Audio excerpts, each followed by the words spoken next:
और नींबू शॉपिंग करने के लिए मार्केट जा रहे थे कि तभी अरे भैया दिए ले लो, अरे भैया दिए ले लो।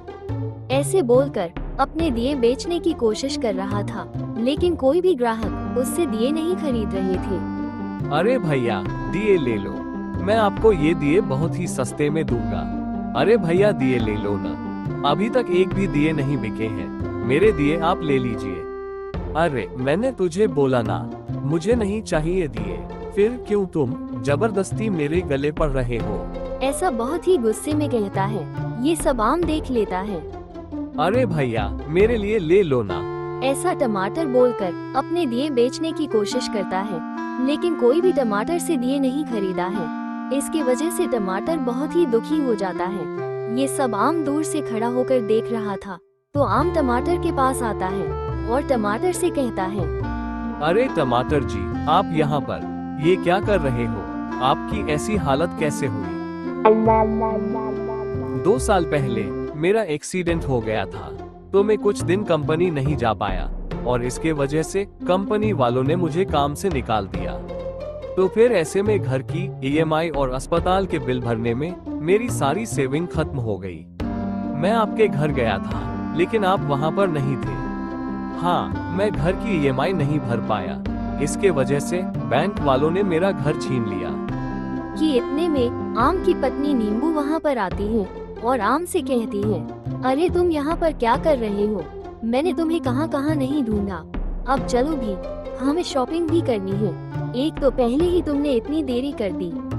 ये टमाटर जी है, तुम्हें याद है जब हमारे घर में राशन नहीं था, जब हमारा बुरा समय चल रहा था? घर में राशन का सारा सामान खत्म हो गया है। अब घर चलाना बहुत मुश्किल हो चुका है। हमें जल्द से जल्द कुछ करना होगा। तुम चिंता मत करो, मैं कुछ करता हूँ। और फिर आम उदास होकर जाने लगता है कि उसे टमाटर देख लेता है और आम को रोक लेता है और कहता है, अरे आम क्या हुआ तुम्हें? इतने उदास क्यों हो? क्या हुआ? कोई टेंशन है क्या? नहीं कुछ नहीं, बस ऐसे ही। अरे बताओ ना क्या हुआ? वो क्या है ना, नौकरी मिल नहीं रही है और घर में राशन भी नहीं है। घर चलाना बहुत ही मुश्किल हो चुका है, पैसों की बहुत ही दिक्कत है। अरे तुम्हें मुझे बताना चाहिए था ना। तुम एक काम करो, जब तक तुम्हें कोई काम नहीं मिल रहा है तब तक मैं तुम्हें छोटा सा काम दिलवा देता हूँ, और जब तुम्हें अच्छी नौकरी मिल जाए तब तुम वहाँ पर काम करने लगना। आपका बहुत बहुत धन्यवाद, और ये लो 15,000 रुपए, और कोई काम हो तो मुझे जरूर बताना। लेकिन टमाटर जी, लेकिन कुछ नहीं, इन पैसों से घर का राशन खरीद लेना, और कोई काम हो तो मुझे जरूर बताना। अरे इतना मत सोचो, अभी तुम्हें पैसों की सख्त जरूरत है। जब तुम्हारे पास पैसे आ जाए तब मुझे लौटा देना। इनका मुझ पर बहुत ही एहसान है, और आज इनका बुरा समय चल रहा है, तो मेरा फर्ज बनता है कि मैं इनकी मदद करूं। टमाटर जी ये लीजिए 20,000 रुपए। आपने मेरे बुरे समय में मेरा साथ दिया था, तो मेरा फर्ज बनता है कि मैं आपके बुरे समय में आपका साथ दूं, और बहुत ही जल्दी में आपका घर भी बैंक वालों से छुड़वा लूंगा। आम भाई, मैं तुम्हारा यह एहसान कभी नहीं भूलूंगा। और भी कोई काम हो तो आप मुझे जरूर बताइएगा, और ये तो कुछ भी नहीं है, एहसान तो आपने हमारे ऊपर किया था।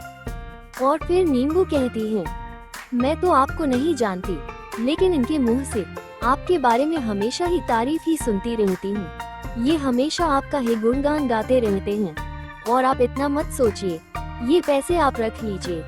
आपका एहसान हम कभी भी नहीं भूल सकते। ये तो उसके सामने कुछ भी नहीं है। नींबू और आम की बातें सुनकर टमाटर एकदम भावुक हो जाता है। उसकी सारी चिंताएं मिट जाती हैं, और फिर नींबू कहती है, भैया जी, हमने दिवाली के लिए कुछ मिठाई और पटाखे खरीदे थे, यह आप भाभी जी और बच्चों के लिए ले जाइए। दिवाली खुशियों का त्योहार है, इसे हमें खुशी खुशी मनाना चाहिए। और फिर आम बैंक वालों से टमाटर का घर छुड़वा लेता है। तो देखा आपने, हमारा कर्म अच्छा हो या बुरा, लौट कर जरूर आता है। तो आपको ये कहानी कैसी लगी, हमें कमेंट में जरूर बताना है।